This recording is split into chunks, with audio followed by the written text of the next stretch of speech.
Hi everybody, it's Casey Williams. Well, for decades when somebody mentioned the Mercedes S-Class, that meant the best sedan in the world. Great big, large car that could move into the left lane and just haul all day long. Well, recently they've also introduced an electric S-Class, and apparently the S is getting affixed to three-row crossovers too, like the vehicle we have this week, the 2022 Mercedes GLS 450 SUV. Let's go have a look at it. Well, the GLS was recently redesigned with some softer forms, but that doesn't mean it's small and unimposing. I mean, look at the front of this thing. Great big, huge Mercedes star, twin bars across the front of it, chrome. I guarantee you, and I know that from this weekend, you put that in somebody's rearview mirror, they move out of your way. And this has a lot of the AMG trim on it too. Has the black trim on it. I like that a lot on the lower fascia. LED headlamps here, 23-inch alloy wheels, just absolutely enormous. I mean, look at the size of the brake rotors behind them. They look like the wheels on a lot of cars. Coming on back, again, the black trim here, part of the sport package on it. I like this a lot.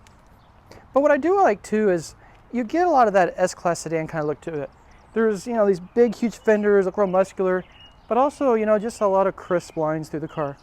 It's very well defined. It kind of breaks up the bigness of the sides of it. It is a very large vehicle. Come around the back, wrap around tail lamps again, kind of reminiscent of the S-Class. Power hatch. I have the third row folded down now. We were, again, traveling a little bit this weekend, had a lot of luggage in the car, but plenty of space to get everything in it. Pull those up, you've got enough space to get two adults at least across town. I don't know that I'd sit back there for 1,000 miles, but to get across town, no problem, it's fine for kids. Spare tire under the floor, a little extra storage space, but very nicely done back here. The previous generation Mercedes S-Class is one of my favorite cars of all time, and the interior of this really reminds me of that. It really starts with the dual screens up here on the dashboard. You've got the flat screen instrument cluster here, full color, very easy to read, looks very nice. But you also have the screen over here for infotainment.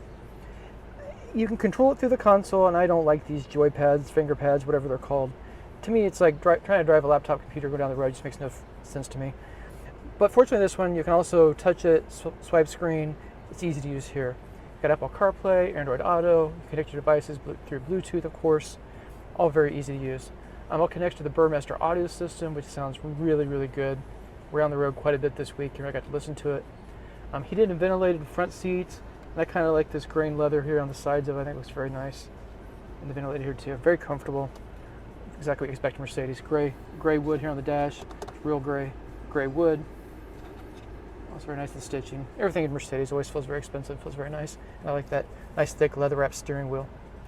It has quad zone automatic climate control. Also the dual pane sunroof. Lets a lot of light into the cabin.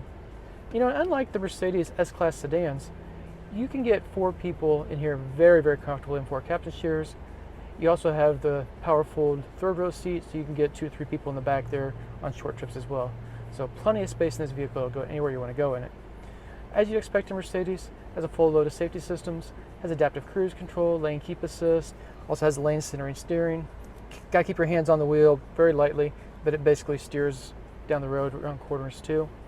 Automatic emergency braking, rear cross path detection, blind spot warning, pretty much the full boat of crash avoidance systems. Well, in the old days, driving a Mercedes S-Class meant you had a big V8 engine or even a V6 engine or a diesel, and this vehicle has none of that. This one has a 3-liter inline 6-cylinder engine, turbocharged, and still delivers a whopping 362 horsepower and 369 pound-feet of torque. Plenty of power to shove this thing from 0 to 60 in 5.9 seconds, or you can tow up to 7,700 pounds. So you've got a pretty big vehicle here that can do some serious towing and some serious work. But I also enjoy driving it. I mean, it gets pretty decent gas mileage for what it is. 18 miles per gallon in the city, 24 on the highway. We got on the highway, did a lot of driving over Memorial Day weekend. Very pleasant. And the other thing I really like is this does have the air suspension system.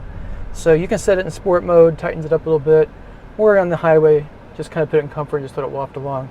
And does a very nice job with that too.